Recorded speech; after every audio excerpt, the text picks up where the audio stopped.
Hi guys, welcome back to this week's Technical Insight. Singapore stock ended the week lower on Friday, June 23rd, tracking a decline in the regional market. The Japan Nikkei 225 index lost 1.45%, the Korean Kospi dropped 0.91%, and the Hang Seng index was down 1.71%. Singapore STI index fell 0.96% or 30.83 points to close at 3,191 points. Losers outnumbered the gainers 341 to 209 after 1.8 billion shares worth 1.2 billion were traded. US Federal Reserve Chair Jerome Powell had repeated his hawkish tone overnight, but the Wall Street seems to think nothing of it and take it in its stride this time. The S&P 500 and the Nasdaq overturned their 3-day losing streak, and the Dow Jones Index actually ended the week lower by 2.14%, to close at 33,723 points. The S&P 500 was down 2.09% and Nasdaq lost 2.64% for the week. In Singapore, the release of the May Consumer Price Index was in focus last week.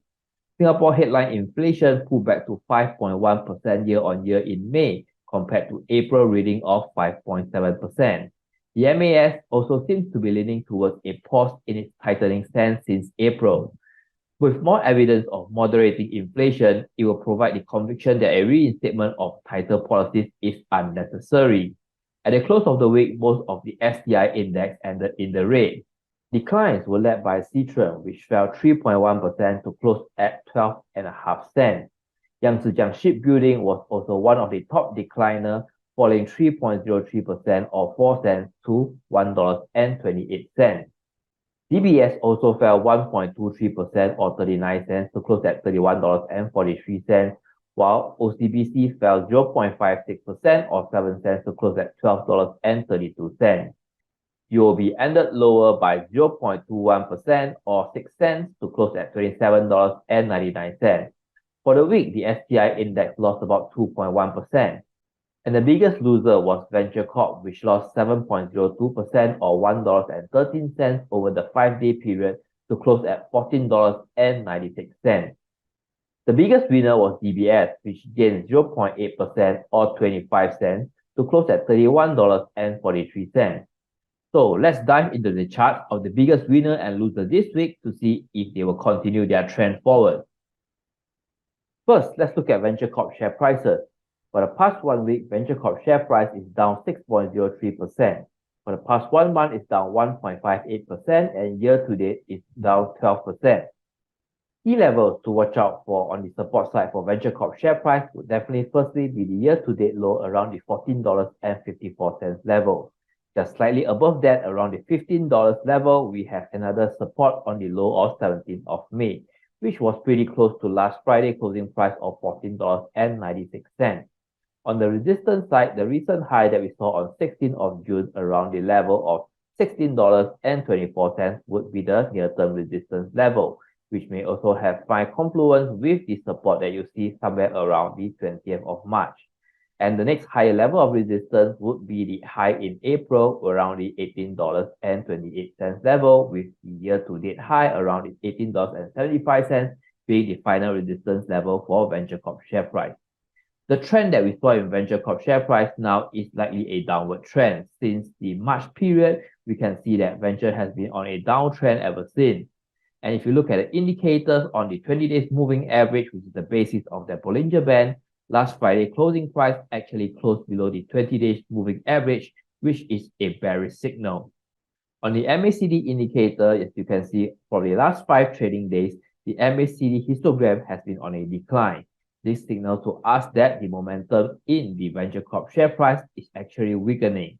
So the MACD line is also converging towards the signal line, and if a crossover happens where the MACD line crosses below the signal line, it will signal further downside for Venture Corp share price. On the RSI, the latest reading is 41.39, which was below the 14 days moving average RSI of 42.34. And we also observe a downward trend on the RSI since the 16th of June, where it hit a high of 63.96. So with both the MACD indicator and the RSI signaling to us that momentum is actually weakening for Venture Corp share price, as well as the candlestick crossing below the 20 days moving average, all indicators point to a negative situation for Venture Corp share price.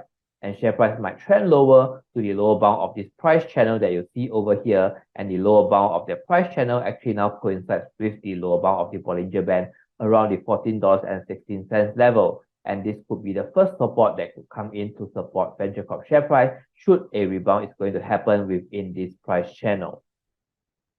Next, let's get an update on DBS share price movement. For the past 1 week, it's up about 1%. For the past 1 month, it's up 0.35%. But year to date, it's still in a downtrend, down 7.07%.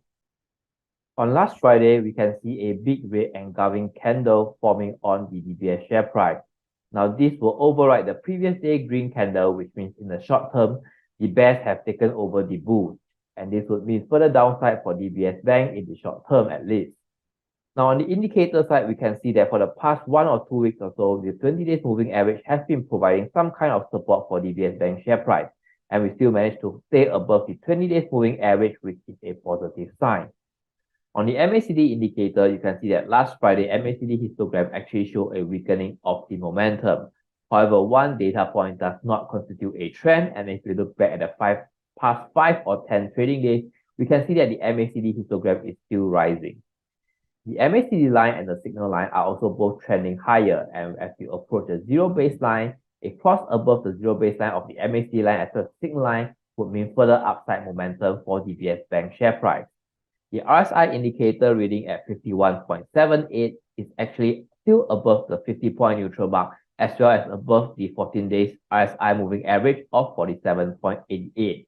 This is also a positive sign for the DBS Bank share price. At least the momentum is still positive according to the RSI indicator. So with both the MACD and the RSI signals to us that there is still positive momentum present in DBS Bank share price, as well as DBS share price able to stay above the 20 days moving average. This would mean that DBS Bank share price would still be in a positive position. So with that, I think the support level for DBS Bank could come at the 20 days moving average around the $31 level, or even the $30 year-to-date low around the May period. So between the $30 to $31 level, that I would see that as an accumulation zone for DBS Bank share price going forward. So with that, we come to the end of this week's video. I hope you enjoyed this week's updates. If you find this video useful, do give us a like and share. In the meantime, as always, trade safe, and I'll catch you again next week in the next technical insight.